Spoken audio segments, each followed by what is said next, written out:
My best friend ended our friendship for no reason. Well, trash took itself out, probably. My best friend of 15 years ended our friendship for no apparent reason, and it eats me up inside. I'm a female, my best friend male. We're both 32 now, but he ended our friendship in late 2019. We'd been best friends since we were 13. By the way, this comes from Bright Eyes 23, and if you want to submit your own stories, go to the r/OK Storytime subreddit. I'm Carly. I'm Angie. And we're here to give good advice goofily, but we don't have all the answers. We only know what we would do, so let us know what you would do in the comments. And OP says, we'd been through so much together. Over the years, we'd always said we'd ride or pass away together, even making a pact to get together aged 30 if no one wanted us. As we got older, we didn't always hang out as much, but when we did, it was always like old times. We bounced and thrived off each other, or at least I thought we did. When we were 13 to 15, we fooled around a bit with snogging after we'd been drinking a bit.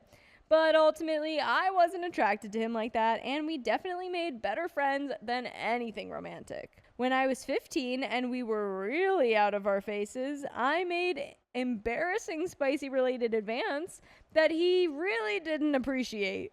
It was embarrassing for both of us the next day, and we filed it away, never to be spoken of.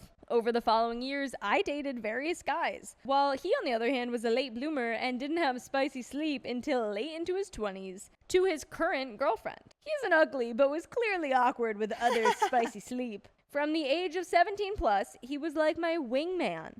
When we went to pubs and such, people would either assume we were a couple or assume he was my gay best friend.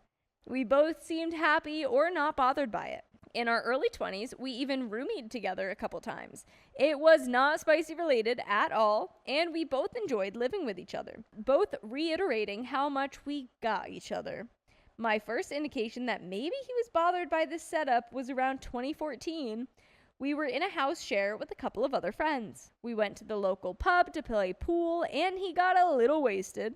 He didn't drink much at this point, and he confessed to me over a game of pool that when we were teenagers, I had broken his heart by not realizing he felt romantic towards me, and said it had taken him years to come to terms with it. This news took me by surprise. The very next day, he made it clear he was embarrassed that he got a loose tongue and clarified, "Just so you know, that was the past, and at present, you're the furthest thing from what I want in a girlfriend. Actually, I think you're gross." And I was like, okay, cool. We make such better friends anyway. Where would I be without you? Brutal honesty was a hallmark of our friendship, so I just took it in stride. In 2015, I rented a flat near his home, and we spent a lot of time together again. One night on Valentine's Day, I got back to my flat from work and found he had let himself in and set up some Valentine's stuff for me, which I found super cute and thoughtful. But bearing in mind he adamantly told me he wasn't attracted to me,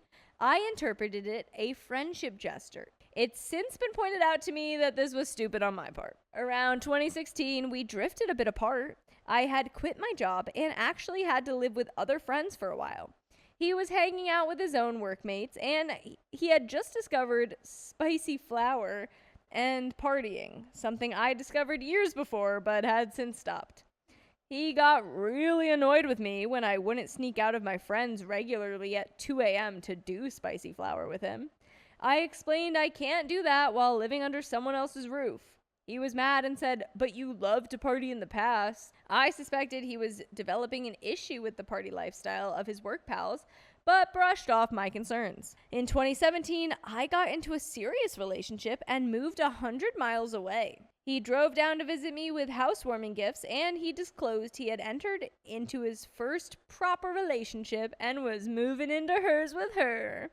The new city didn't work out for me, and by 2018, I moved back to my hometown with my partner, and me and Bestie reconnected again. He came round to mine to visit and disclosed some relationship issues he was having. We both laughed and joked over the ups and downs of both our relationships. He disclosed that his girlfriend had control issues, and she wouldn't allow friends to visit them at all. She had snubbed her invite to my house also. He was adamant she wouldn't control him.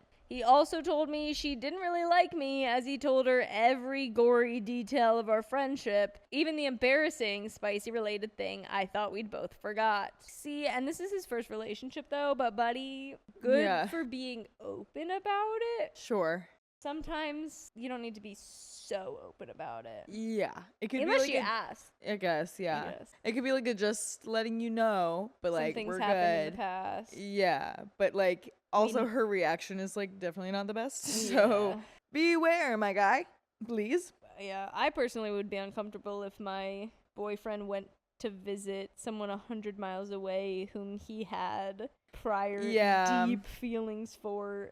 Yeah, that's true. Because it said that her like behaviors were a little controlling. Did we get like exact? No, just that it was controlling. She didn't want to go, but he was like, I'm going to go anyway. Okay, yeah. Because I guess depending on what her exact reactions were, then... maybe not actually controlling. Maybe just like, yeah. Why are you going to visit your ex? Yeah, it was just like, hey, I feel a little weird about this. And he's like, God, you're so controlling. yeah. We need a little more info there. We didn't get any details. Right. I scolded him and told him, you've got a female best friend, and neither of us feel romantically towards each other. You should never have shared those details. Also, the fact that I'm a female will make her uncomfortable, and I want to get to know her, so she knows she has nothing to worry about. By 2019, he was clearly very depressed when me and my partner went to visit him at a pub he was working at. He disclosed he was raising his girlfriend's son from a previous relationship, but she was adamant she didn't want more, which he found devastating.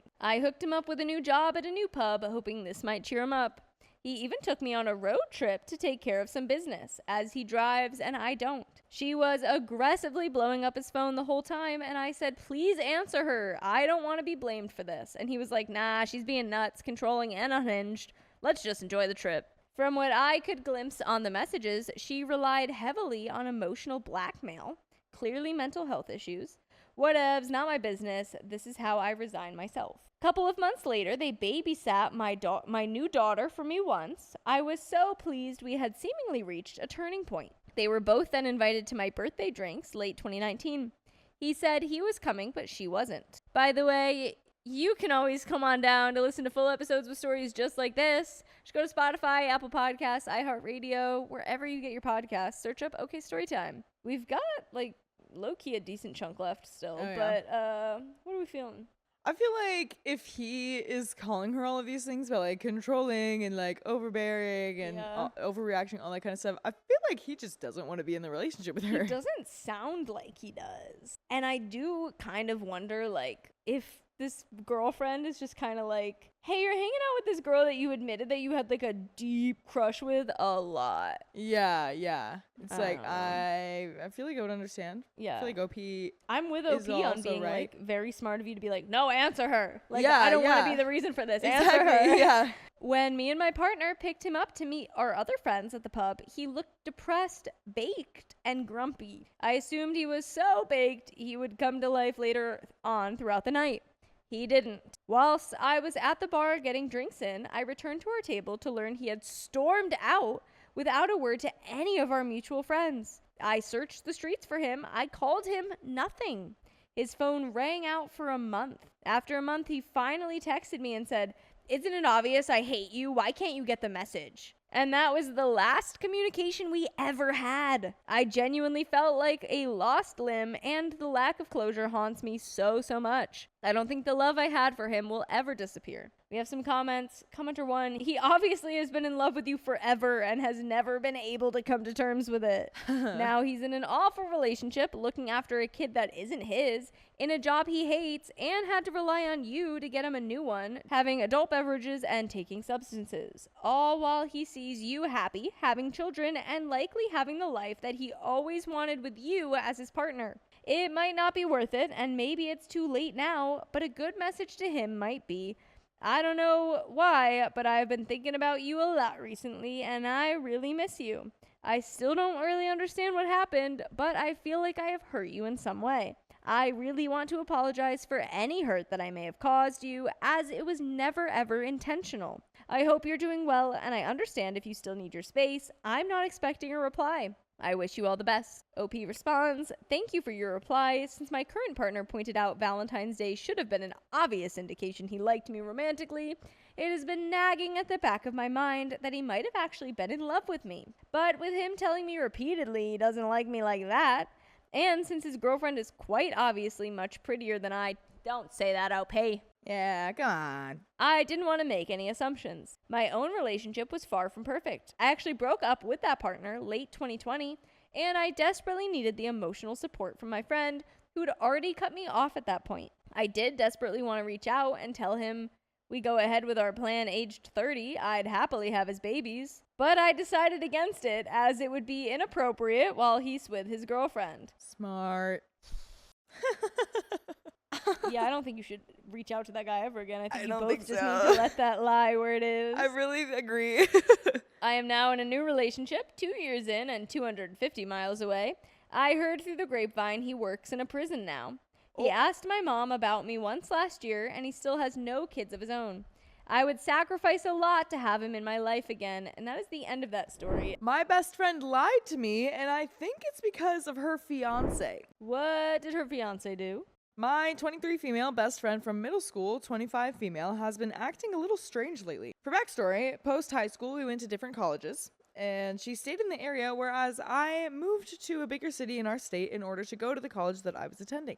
We have both graduated since and have jobs. I just graduated this year, and I personally really hit my stride once I found a great group of friends in college. By the way, this comes from Wisdom Seeker 0, and if you want to submit your own stories, go to the r/OKStorytime subreddit. And I'm Angie. I'm Carly. And we're here to give good advice goofily, but we don't have all the answers. We're just going to guess what we would do in this situation, but let us know what you would do in the comments. So, OP says, I used to be a very isolated person, but I forced myself to start doing things with my friend group since I knew it would be great for my mental health. I love my friends, and I'm a much more outgoing person because of them. I came out of my shell a lot, but at the end of the day, I am still the same person from high school, just with some more confidence. My friend has also had some big changes in her life. She also found a friend group in college, though it doesn't seem like she hung out with them as much or to the extent that I do with my friends. She also has a fiance now, someone who I've met on a couple of occasions. This guy was her very first boyfriend. She didn't start dating until she was around 22 or 23.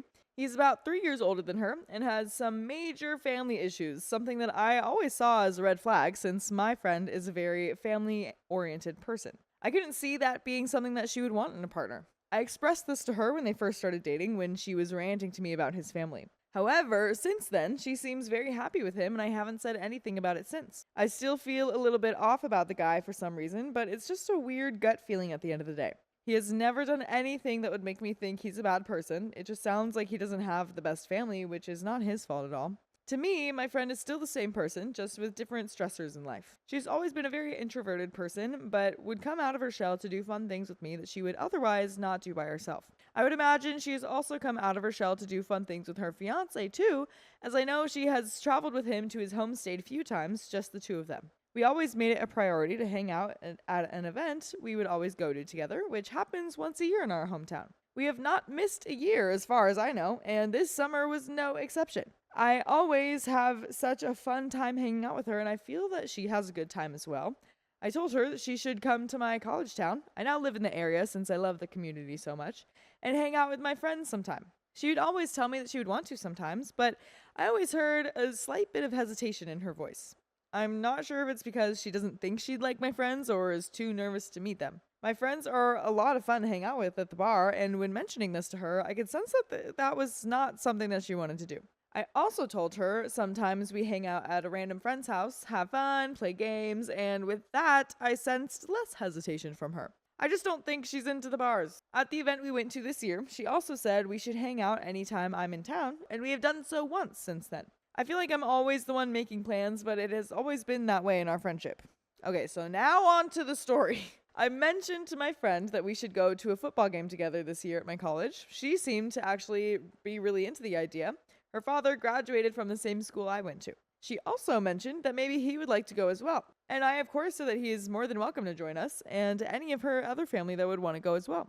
I always have a lot of fun hanging out with her family. She said she would love to go, and that it sounds like a super fun idea. I texted her the details about games that were coming up, and she would always tell me that she would get back with me on which game she could go to, but never got back to me. I sent a text reminding her, and she said And she again said that she would get back to me. However, still nothing. My mom was planning on going to the big rivalry game my college was hosting, as we usually go together, and it's been a tradition for the past 2 years. However, my dad's heart surgery was scheduled for the day before the game, yikes, and my mom decided that she didn't want to go since she wanted to take care of my dad. Totally makes sense. My dad has had heart surgery in the past, but this one was a very minor procedure, so it wasn't anything super serious that I felt that I needed to be around to help. My mom did feel bad, though, that we couldn't do our tradition this year and offered to pay for me and my best friend to go. I was so excited to tell my friend. For context, she did not know about my dad's heart procedure. I had a big plan in my head of how the day would go and how perfect it would be. I had some friends that were tailgating, and I would have loved to introduce them to my best friend. I texted her that my mom would pay for our tickets to go and asked if she had anything planned for that day that could interfere with her going. She told me that she doesn't like going to places with big crowds anymore and that she would have to decline my offer. My jaw hit the floor when I saw her message. We used to go to concerts in massive venues together as recently as 3 years ago. 3 years is a long time. That's true. I'm just kind of like, is this person your best friend? That's what I'm feeling, Like, I think too. she might be yours. Right? Yeah. Because I'm kind of wondering, like, okay, well, if they went to different colleges... I feel like she moved on. Yeah, like maybe she moved on. I was wondering if like maybe something happened where like she has a bad relationship with alcohol or something, or like something happened where she doesn't like big crowds anymore. But at the same time, like they have had like a yearly tradition, so that at least there's hanging out once a year, right? Doing that like music festival or whatever they went to. Yeah, true. So yeah, I don't know. Maybe the other friend is just not as committed as OP is. It's unfortunate. Sorry, girl. I didn't push it and basically said that I understood. And she told me that I should go with someone who would enjoy themselves more. I didn't really know what to respond to that with. I said I might tailgate, but we'll see what I could do. All of my college friends already had plans since it's the big rivalry game, so I had no one to go with. I was planning on getting a ticket and going by myself, but it ended up being a night game, and I always feel nervous going out alone as a woman at night. I ended up coming home to watch the game with my parents. It was fun, but I was really sad that I couldn't have been there at the game. I am 99% positive that my friend is lying to me and that there was a different reason as to why she couldn't come or why she didn't want to come. I have a few theories as to what could have happened. I have them listed below from least likely to most likely. Fiancé is making choices for her, perhaps. This one, I don't believe is the most likely, and I hope to God it's not happening. There was a weird instance where at one of the times my friend and I hung out, he started calling her phone and asking where she was.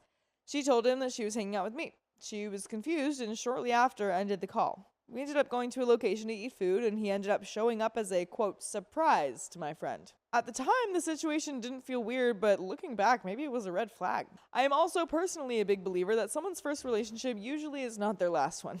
With my friend already being engaged in her first ever relationship, I just hope that she's not rushing into things. I know far too many people who get divorced after they marry their first relationship and first love. I do know sometimes these relationships can work out, and I really hope my friend is one of those cases if she does end up marrying him. Another reason would be, for some reason, she doesn't want to come down to my college town as she has hesitated in the past. Maybe she knew there was a chance that she could meet one of my friends. Maybe she just doesn't feel comfortable in a place that I'm really familiar with. This one doesn't make a lot of sense to me either. Another reason could be that she had other plans and didn't want to tell me the real reason. She also might have not wanted to go to the game without a quote adult. What?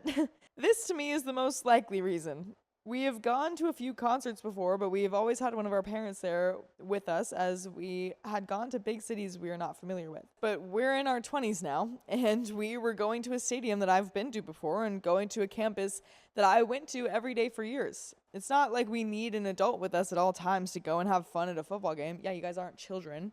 But is this why she wanted to bring her dad? So we could have a, quote, adult with us for some reason? And I have a reason that you could be listening to full episodes of stories just like this one on Spotify, iHeartRadio, Apple Podcasts, or whatever your favorite podcast app is. It's because it's just so easy. You just look up OK Storytime and then you're good. It's that easy, guys. We've got probably like up to 80 days worth of content now. 80 full days. That's another reason. Rank those least likely to most likely. Yeah. I'll let you have your judgment on that. But there is a little bit more to the story, but I'm just overall a little confused by this one. Like, it kind of feels like you guys just drifted, and it is always unfortunate and really sad. Yeah. I'm just kind of like, this is weird. I feel like Yeah. it's the fiance. I feel like that definitely could be a factor, but And we I'm just simply worried. don't have enough info. But Yeah. yeah, I think you're right. Like I think more than anything, they probably have just drifted. And I mean, like you said, you have a good solid friend group that you found in college. She has a solid friend group that she found in college. I think that it's just kind of, they maybe didn't have time to water your relationship a bit, and focus on that. But there is a little bit more to the story. Let's hear it. If anyone could shed light onto the situation, I would be very thankful. I've talked to both my college friends and parents about the situation, and they both agree that it's very weird that she likely lied to me. Why would she tell me that she'd love to go to a game and then switch up on me a month later? I'm angry, but mostly really sad that she didn't want to go and that she probably lied to me about her reasoning. I'm not sure about the next time I will see her in person, but when I do, or if she brings it up in text, I will give you guys an update. I'm just having a hard time wrapping my head around this situation. And unfortunately, we don't get that update. Wow. I was blamed for my best friend's breakup and it cost me my job. That's not good. So I, 25 female, was in a new city with a new job. I quickly became besties with Maria, 23 female. But not so much with her boyfriend, the everyone likes him funny guy, Felix, 27 male. They set me up with Felix's best friend, Paul, 27 male, and we were dating for a couple weeks when everything went down. By the way, this comes from a deleted user, and if you want to submit your own stories, go to the r/OKStorytime subreddit. I'm Carly. I'm Angie. And we're here to give good advice goofily, but we don't have all the answers. We only know what we would do, so let us know what you would do in the comments. As OP says, so we were at work, and Felix told me about something new he and Maria were trying in bed. I didn't think it was weird because people here are kind of open, but a coworker and friend of both overheard Felix and told him to shut up because Maria might want it to be private. Felix got defensive, saying that he knows his girlfriend and isn't a bad boyfriend. Later that night, Maria and I were hanging out, and she was all giggly, talking about that same thing. I just went, yeah, Felix told me. That's really nice. She froze. Turns out she didn't want anyone to know.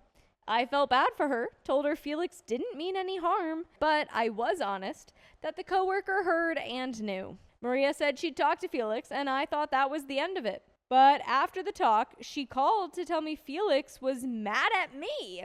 The next morning, Felix texted me that we will have to talk today. I cleared the conversation with Maria beforehand as she told me about other issues she was waiting to share with him when he was in a better mood. And I didn't want to talk to Felix about something she hadn't yet brought up. Also, Felix's ex once called the cops on him because he refused to leave her yard without a talk. He said she was crazy and hated him because he's a straight cis white male.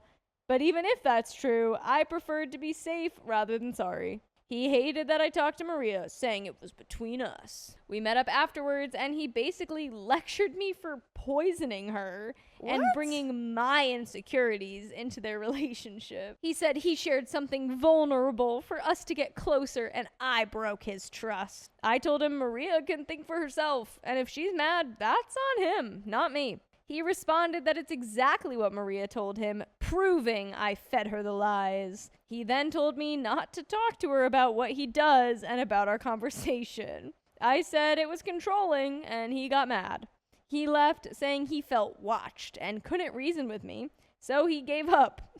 After that, he stopped touching Maria, saying he felt judged by me. They broke up soon after, and Felix blamed me openly for it. Sure. He started slamming stuff at work, ignoring me, which was hard because we have to communicate for work, and told everyone I poisoned Maria against him. I asked coworkers to be witnesses to file a complaint, but they said everyone knows he cannot handle his emotions and has anger issues. But I don't, so I should be the bigger person and apologize for breaking them up and getting involved in a relationship that I had nothing to do with? I didn't apologize because it's against my values to enable that kind of behavior, and because Paul and Maria agreed I did nothing wrong and shouldn't apologize. One day, I was talking to Maria about my bedroom, so whispering, and he assumed we were talking about him. We weren't, since we were banned from talking about it at work. He snapped and yelled 2 inches from my face, fist raised, and finally got reported. Until then, Paul had been trying to mediate, but after that, he confronted him. Felix said Paul chose my side, so Felix cut him off just like that, ending a 20-plus year friendship. He also warned new hires against me, but I couldn't do anything because new hires were scared Felix would treat them the same way he treated me. I kept reporting him for slamming things, ignoring me, sending unprofessional texts, and making work impossible. But everyone, including the bosses, grew tired. It had been 7 to 8 months since the incident, saying I ruined his life enough as it was. He told everyone I made Paul stop talking to him. They said I shouldn't have meddled in a relationship I wasn't in and should just leave him alone. Later, Felix quit his job because every time Maria and I talked happily, he assumed it was about him and he'd start slamming things again, so I'd report it, etc. To be clear, he was my supervisor, close friends with all the bosses, and the star salesman of the place. I could not have mistreated Power or made his job hard, even if I wanted to. I'm really good at compartmentalizing my emotions and would act professional, even offering to help him if he needed, like I'd do with any other colleague. I do think me being okay and looking unaffected pissed him off, though. But I also know if I didn't act that way, I would have gotten in trouble at work. Now, everyone still thinks I ruined his life or was really into the drama. I even had supervisors disregarding harmful clients because everybody knows I'm dramatic and sensitive or looking for trouble, so they assumed I exaggerated. I always felt isolated at work because everyone kept saying how I ruined his life or updating me, teasing me that Paul would probably go back to him the second we broke up. So I also quit that job at the first opportunity I got. Thank God. Yeah, honestly. It's just crazy. Should I have just apologized or moved on? I don't feel like an a-hole, but an a-hole rarely does. And the fact that they kept in touch with him, but not me, makes me think I might want to reconsider. No, because they all sound like a-holes. Yeah, like I think it's everyone here. Right. It's except for you. Yeah, except for you and Maria. Yeah. It's like the fact that you're worried that you're the a-hole. Come on, dude. Yeah, like I feel like that is very telling. I don't think that Felix is worried that he was rude when Absolutely he was not. Yeah. I can't understand. If I'm not the a-hole and I did right, how come I lost a job, friends, and my boyfriend doesn't have his childhood friend anymore? How come everyone is so chill around him and resents me? Also, I don't think you lost your job because of it. You quit because they all suck. Yeah, I think it really just showed you how sucky these people are. Yeah. And then, you chose to leave. Yeah, which was good. That was sanity. Of your better judgment, for sure. Comments. Comment 1. This job sounds so sickly toxic. I definitely don't think you are the a-hole whatsoever. Sometimes when people do good things, they receive bad consequences. But that should never stop you from being a good person. This Felix guy is toxic as heck and sounds like a dangerous person. You don't want to work for people who protect their friends over everything else and don't even care about the safety of their workers. How foul and shameful on their end. I'm glad Maria and your boyfriend have at least a shred of common sense. Although all this will hurt for a while, in the end, you need to be happy that you don't have dangerous and toxic people in your life anymore. OP responds, the reason I still doubt is because the bosses are incredibly amazing to everyone. People stay there. Many people say they're the best bosses ever. Like that dude, everyone loved him. I feel like I'm missing something, but you might be right that doing good doesn't equal good outcome. Thanks for your input. Someone replies, see, but that is the issue. Bosses, which everyone loves, usually just means bosses who cover up horrendous BS. They allow this type of behavior for so long and did not even try to switch his department or anything. To be honest, I would grab a copy of every single complaint you made and then send them to whatever workers board you have in your country or state to review. Well, after you have lined yourself up a new job, of course, because it is not going to end well. But hopefully the job will be better for people afterwards. OP responds, I've already quit. The furthest the bosses went was making sure we did not work together often, which resulted in my having less hours because of his seniority. I don't have any paper trails except for the text requests to meet with the bosses. During those meetings, they told me they'd contact Workers Norm to see what to do and would issue a written warning to both parties for a paper trail. Never heard about it again, and they'd act really uninterested and bored when I'd mention or ask about it. By the way, you don't have to ask about it because I'm going to tell you right now that you can listen to full episodes with stories just like this. Just go to Spotify, Apple Podcasts, iHeartRadio, wherever you get your podcasts. Search up OK Storytime. You get a lot of episodes right there. Oh, yeah. Oh, yeah. We've got just a tiny bit left. Yeah. But I mean, I feel like, is it hard to just ignore these people? Because if you quit your job and you're like away from it all already, I mean, like, I feel like that's all that you can do. I feel like that solves the problem, no? yeah. Like, Yeah, I feel like it's been handled. right, like, I think you got it. Sounds Great like job. Felix is a little cuckoo. Yep, for sure. We have an edit. Since there were questions asked on the first post, I'll answer those now. I made sure to be vague about the place because in my city, it's a known business, but it's not an office or HR job. It's a small, locally owned business with a Discord group, and the bosses often invite employees for tabletop game nights or gaming sessions together. Also, the coworkers seem really harsh and rude, and it was hurtful. But to their defense, Felix told them what he's convinced happened, that I told Maria that he was a bad boyfriend and exposed her bedroom life on purpose, rather than how it actually happened. I learned this because people made comments like, yeah, but you shouldn't have accused him. And when I told my side, they say everyone's minds were already made up. Hearing the other perspective weeks later became a he said, she said story. They decided to stay neutral and out of it and told me to do the same, and that is the end of that story.